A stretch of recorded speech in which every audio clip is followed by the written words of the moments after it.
is Prospect Avenue in the fall of 1986, the golden anniversary of the Office of Population Research. The OPR family has grown to over 300 in these 50 years, and we are scattered from Bangkok to Bloomington, Addis Ababa to Zaire, Vienna, Austria to Vienna, Virginia. Here in Notestein Hall, the family tradition goes on. Jane Menken taught the demography course first taught by Frank, and then by Ansley, a class which includes this year students from Ethiopia, Finland, Japan, mainland China, and the United States. The tradition has always been one of people working together on research, and that is still what's happening. Now let's reminisce a bit about how it all began and how we got where we are today. Well, I was an undergraduate at Princeton, about to graduate in 1939, and I wasn't sure what I was going to do, but late in the spring, now you couldn't do this now, but in those days, late in the spring, I thought I wanted to go to graduate school, and I went to see the dean of the graduate school, who was also chairman of the math department, and I'd had a course in freshman mathematics from him, Dean Luther Fehler Eisenhardt, and he remembered me. I'd done well in my freshman course. And I said I wanted to go to graduate school and study mathematical economics. Well, it didn't exist as a discipline then, although there were a number of economists who knew some mathematics. And so the problem was to go to a university, as he said, that had a good economics department and a good math department.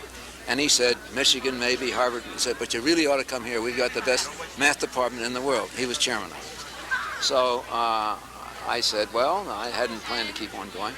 But anyway, I listened to that. And a week later, I got a note in my mailbox. In those days, the mailman used to come to the individual rooms in the dormitories in Princeton and deliver the mail. And I get a note from Frank Notestein, the founding director of the office, saying that the office had a fellowship, the Milbank Fellowship, that supported a graduate student completely, and the only requirement was that the graduate student had to take the courses in population and continue to have an interest in population. And that was enough to get me interested in the field. What I've been thinking about is the first time I ever met Frank Notestein, and it was when Ansley and I were engaged to be married, and we were very, very young, and I was taken in to meet Frank Notestein, who was very up, standing very straight, sitting very straight behind his desk, and scared me half to death, absolutely.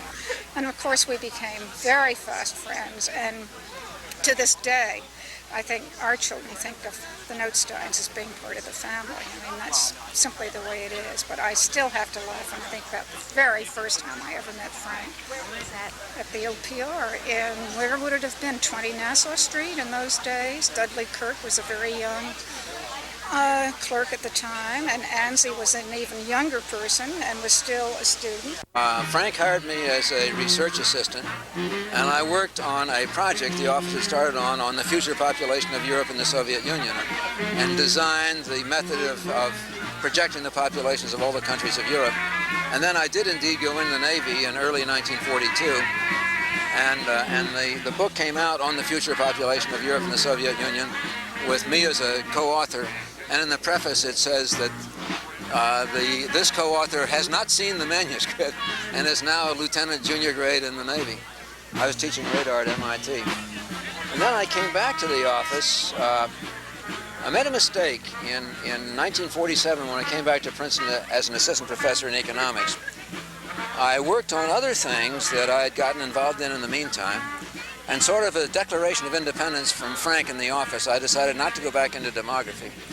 And it wasn't until after 6 years that I decided to ask Frank if he'd take me back in the office, and that started me back again.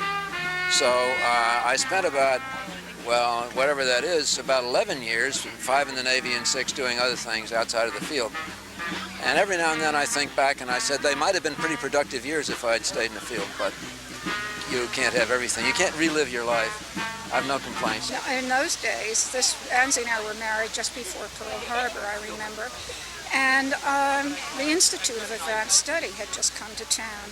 And as you know, the members of the Institute were very frequently refugees from Hitler Germany who'd been offered refuge at the Institute and really became very much star turns in the intellectual world in the United States and the world. And Princeton really wasn't quite ready for that. And there were people in the community who really had kind of dubious thoughts about who these strange people were who were coming into the community. It was a very parochial town in many ways, very much a small town. I remember that we had as our cleaning person there a very charming East European refugee who 5 years later left Princeton after having graduated from the university. One of the things that Frank did was to get the university to authorize allowing him to invite foreign students who were not degree candidates come for a special training program.